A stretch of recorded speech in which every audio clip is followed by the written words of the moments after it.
আমাদেরকে অনেক যুবকরা কি বলে জানেন, হুজুর আপনাকে খুব ভালো লাগে, ইউটিউবে আপনার জলসা শুনি। অনেক যুবক বলে, শুনে না শুনে বলে আপনাকে খুব ভালোবাসি। বর্ধমান টাউনে বিগ বাজারে আমার জলসা ছিল, টাউনে 3 দিন আগে।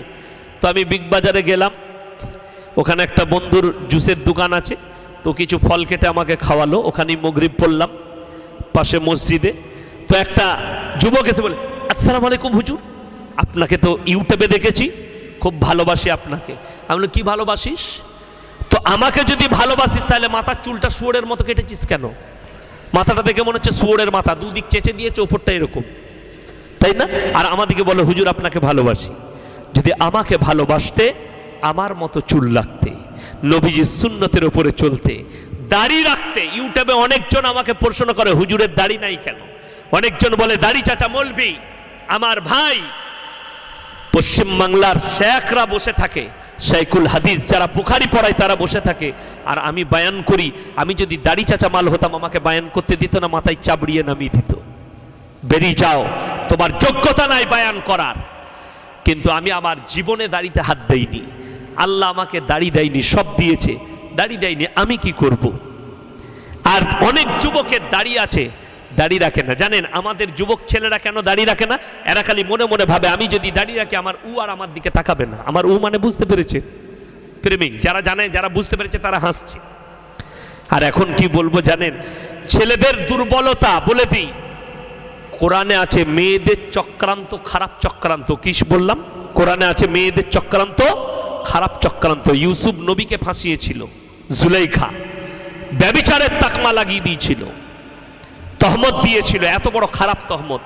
আমাদের ছেলেরা যদি সন্তোষপুর থেকে বাসে আসে, কোনো মেয়ে যদি একবার হেসে দেয় তা তার ভাড়া দিয়ে দিবে, যা বুঝে করকা। আর একবার হাসলে তাকে নামিয়ে নাস্তা করিয়ে দিবে।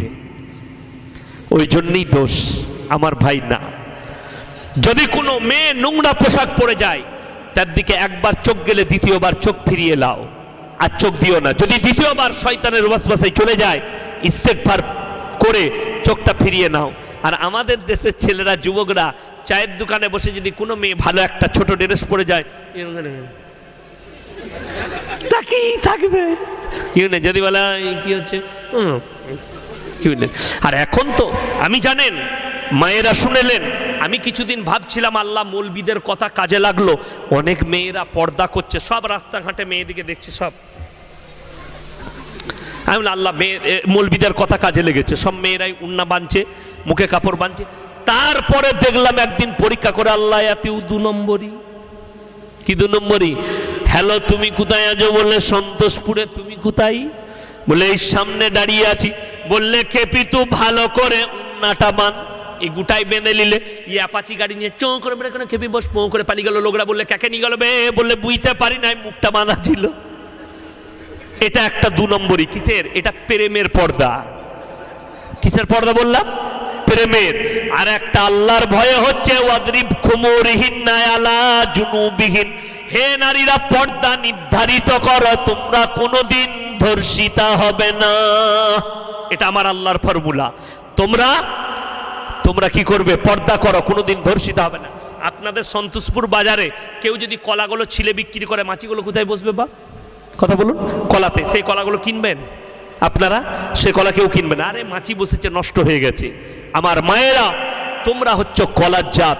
যদি তোমরা ঢেকে থাকো তোমাদের ইজ্জত বেড়ে যাবে, আর যদি তোমরা খুলে ঘুরে বেড়াও তোমাদের ইজ্জত নষ্ট হয়ে যাবে।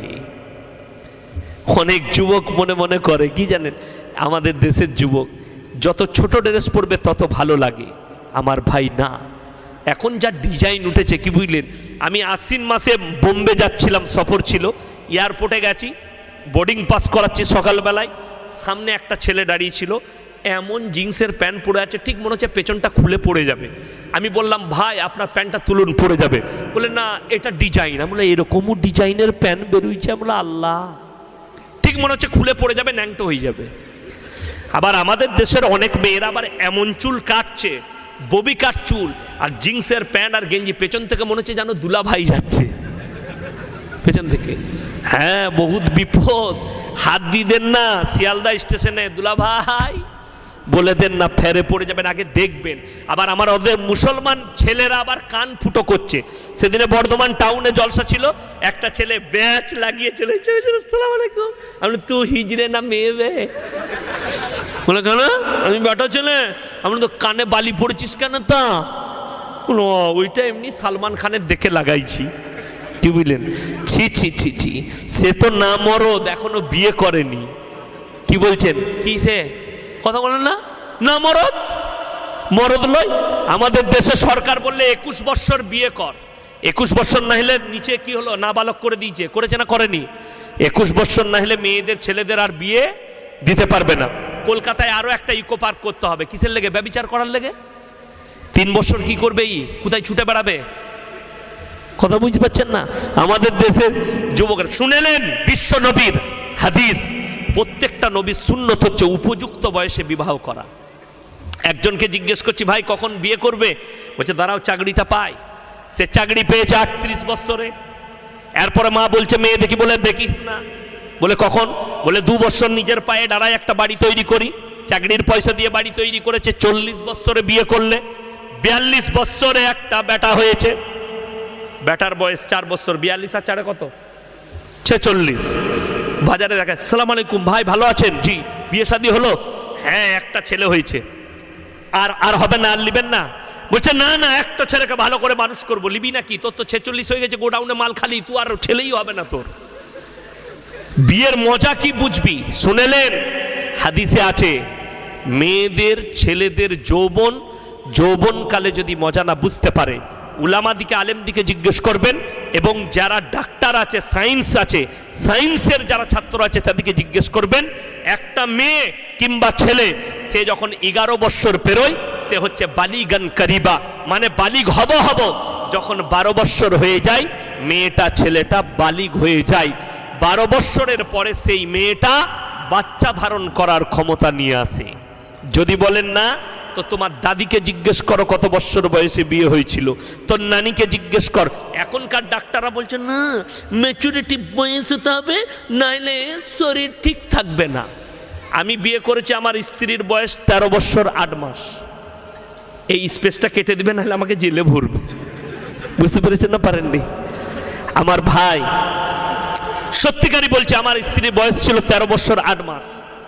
আর যারা 25 বছরে 30 বছরে বিয়ে করেছে না, ওই রকম একটা মেয়েকে নিয়ে আসুন।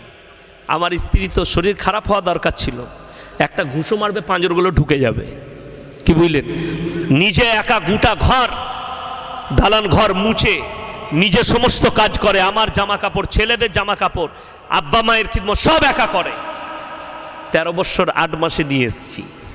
আমার ভাই এখন তো বললে কলেজে 1 বছর প্রেম করবে। কে বললে বিয়ের পরে পড়া হয় না? কথা বলুন।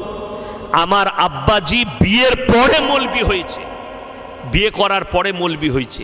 আমি বিয়ে করার পরে কিরাতের কোর্স করতে গেছি উত্তরপ্রদেশ লখনৌ ইরফানিয়া কলেজে। বিয়ের পরে কিরাত পড়েছি। কে বললে হবে না? অবশ্যই হবে। ওই জন্যে আমার ভাইয়েরা সঠিক ইসলাম, সঠিক দিন বুঝতে হবে। 21 বছর করেছে, যা পারবেন করেন। ছেলেরা আর মেয়েরা দেখলে মজা বেড়ে গেল, বিয়ের টাইম বেড়ে গেল, তবে পার্ক আর একটা দুটো বাড়াতে হবে। এই পার্কে আর হবে না। আল্লাহ আমাদের সমাজকে হেফাজত করুক, আমাদের সকলকে হেফাজত করুক। আজকের রাত্রিকে আল্লাহ কবুল করুক, আমাদের এখানের হাজরিকে কবুল করুক। আমাদের যে সমস্ত ভাইয়েরা মেহনত করে আজকে জলসাকে দিয়েছে, আল্লাহ এদের সকলকে কবুল করে নেক। আপনারা মনে করছেন আমি দোয়া করব, আমি যদি চাই এখনো 3 ঘন্টা বলতে পারি, কিন্তু জানেন না, না রবীন্দ্রনাথ ঠাকুর বলেছে গাইতে শিখেছো থামতে শিখেছো, তো গাইতে জানলে থামতে জানতে হবে। তা নাহলে আমি বলেই চলে যাব, শেষকালে দেখবো কেউ নাই, একজন বসে তুমি কেন আছে বললে আমিও থাকতাম না, চেয়ারটা খালি আমার বলে আমি বসে আছি। ওই জন্যে আর আমি অত বোকা লয়, আমি ওই জন্য কিছু দিয়ে গেলাম, এখনো কিছু মাল বাকি আছে। অত চালাগলো আমাকে আবার দাওয়াত দিতে হবে, ওই জন্য ফেরি গেলাম। আপনারা আমার জন্য দোয়া করুন, আমি আপনাদের জন্য দোয়া করি। ওমা আলাইনা ইল্লাল বালাগ। আসসালামু আলাইকুম ওয়া রাহমাতুল্লাহি ওয়া বারাকাতুহু। সবাই দুরূদ